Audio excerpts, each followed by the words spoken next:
Hello curious minds. आज हम जा रहे हैं जीन्स और म्यूटेशंस की दुनिया में। घबराओ मत, बच्चों वाला सिंपल रखेंगे। सोचो, हमारा शरीर एक बड़ा सा लेगो स्ट्रक्चर है और जीन्स है इंस्ट्रक्शन मैनुअल। ये इंस्ट्रक्शंस लगभग हर सेल में छुपे होते हैं और हमारे शरीर को बताते हैं कैसे ग्रो करना है, कैसे काम करना है और बालों का रंग क्या होगा। ये इंस्ट्रक्शंस एक स्पेशल लैंग्वेज में लिखे होते हैं जिसे कहते हैं डीएनए। डीएनए को एक लंबी घुमावदार सीढ़ी समझो। इस सीढ़ी का हर डंडा स्पेसिफिक केमिकल पेयर्स से बना है जिन्हें बेसेस कहते हैं। इन बेसेस का ऑर्डर ही हमें यूनिक बनाता है। ये हमारी आंखों का रंग, हाइट और बहुत कुछ डिसाइड करता है। जैसे एक छोटा सा चेंज रेसिपी में पूरी डिश बदल सकता है, वैसे ही जीन्स में एक छोटा सा चेंज भी बड़ा इंपैक्ट डाल सकता है। इन्हीं चेंजेस को हम म्यूटेशंस कहते हैं। म्यूटेशंस अलग अलग तरीकों से हो सकते हैं। कभी कभी ये नेचुरली होते हैं, जैसे इंस्ट्रक्शन मैनुअल में एक छोटी सी टाइपिंग मिस्टेक। कभी कभी ये बाहरी चीजों की वजह से होते हैं, जैसे हार्मफुल रेडिएशन। याद है वो इंस्ट्रक्शन मैनुअल्स, हमारे जीन्स? कभी कभी एक छोटी सी मिसप्रिंट हो जाती है या एक पेज इधर उधर हो जाता है। यही होता है जीन म्यूटेशन में। ये डीएनए सीक्वेंस में एक परमानेंट चेंज होता है। उन केमिकल बेसिस का अरेंजमेंट जो हमारे जेनेटिक इंस्ट्रक्शंस बताते हैं। इसे ऐसे समझो, मान लो तुम्हारी मम्मी की फेवरेट केक की रेसिपी में लिखा है 2 कप चीनी डालो। अब सोचो, एक नटखट सा एल्फ किचन में घुसता है और 2 को बदलकर 5 कर देता है। ये एक म्यूटेशन है। अब तुम्हारा केक बहुत ज्यादा मीठा हो जाएगा। ऐसे ही म्यूटेशंस हमारे जीन्स के इंस्ट्रक्शंस बदल सकते हैं, जिससे हमारे ट्रेट्स या हमारे शरीर के काम करने के तरीके में चेंजेस आ सकते हैं। ये चेंजेस छोटे से बालों के रंग से लेकर बड़े से किसी बीमारी के रिस्क तक हो सकते हैं। म्यूटेशंस धरती पर जिंदगी की वैरायटी के लिए जरूरी है, लेकिन सारे म्यूटेशन अच्छे नहीं होते। कुछ हार्मफुल हो सकते हैं, बीमारियां या डिसऑर्डर्स पैदा कर सकते हैं। अब बात करते हैं म्यूटेशंस कैसे होते हैं। कुछ म्यूटेशंस नेचुरली होते हैं, बस चांस से डीएनए रेप्लिकेशन के दौरान, जब सेल्स अपने डीएनए की कॉपी बनाते हैं। इन्हें स्पॉन्टेनियस म्यूटेशंस या स्वाभाविक उत्परिवर्तन कहते हैं। सोचो, आप एक लंबी कॉम्प्लिकेटेड रेसिपी हाथ से कॉपी कर रहे हो। एक छोटी सी गलती हो ही सकती है ना?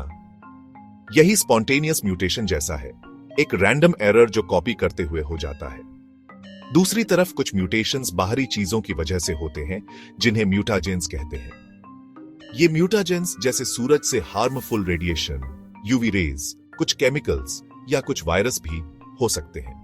म्यूटाजेंस को ऐसे बुलेट्स समझो जो जानबूझकर डीएनए इंस्ट्रक्शंस बिगाड़ देते हैं। ये डीएनए स्ट्रक्चर को डैमेज कर सकते हैं, जिससे रेप्लिकेशन के दौरान एरर्स आते हैं। वापस ओरिजिनल पर बैक म्यूटेशंस। कभी कभी एक हैरान करने वाली बात होती है, एक म्यूटेटेड जीन अपने ओरिजिनल रूप में वापस आ जाता है। इसे बैक म्यूटेशन या वापसी उत्परिवर्तन कहते हैं। ये ऐसा है जैसे वो नटखट एल्फ अपनी गलती समझ गया और केक रेसिपी में 5 को वापस 2 कर दिया। बैक म्यूटेशंस ऐसे हैं जैसे नेचर ने अंडू बटन दबा दिया हो। ये अपने आप हो सकते हैं या किसी चीज की वजह से। हालांकि ये अच्छी चीज लग सकते हैं। याद रखो कि सारे म्यूटेशंस बुरे नहीं होते। कभी कभी ओरिजिनल सीक्वेंस ज्यादा फायदेमंद हो सकता है। बदलाव को रोकना, सप्रेसर म्यूटेशंस। अब एक अलग सिचुएशन सोचो। एल्फ केक रेसिपी में 2 को 5 कर देता है, लेकिन फिर एक और एल्फ आता है और रेसिपी में कहीं और एक चम्मच को एक बड़ा चम्मच कर देता है। ये दूसरा बदलाव पहले वाले को कॉम्पेंसेट कर देता है और केक सही बनता है।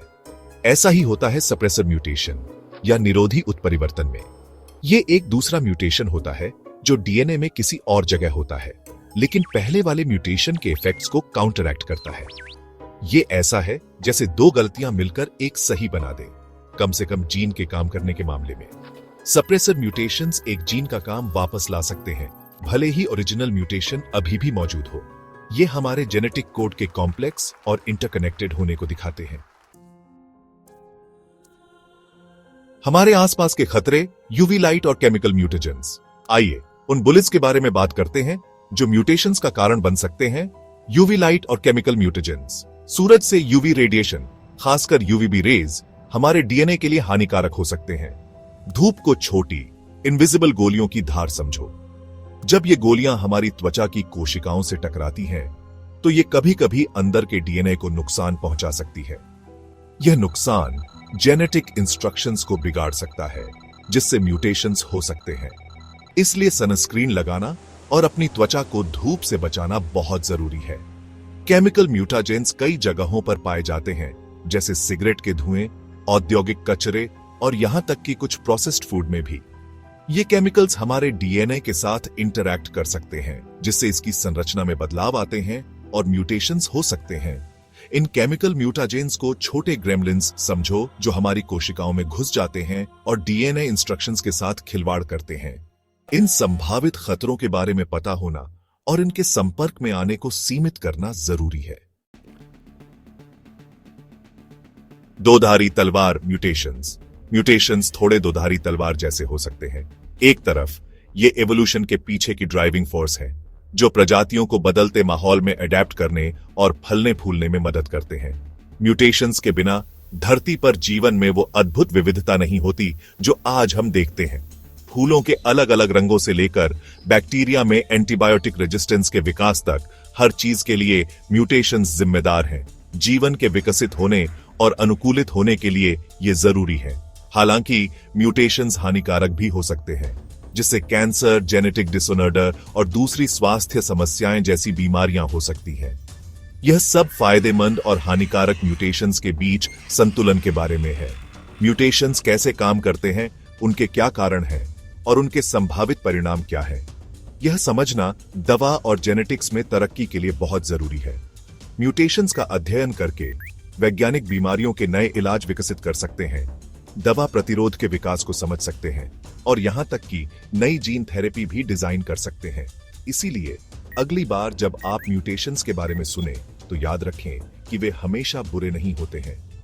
वे जीवन का एक मूलभूत हिस्सा है, हमारे आसपास की दुनिया को आकार देते हैं और कई वैज्ञानिक सफलताओं की कुंजी रखते हैं।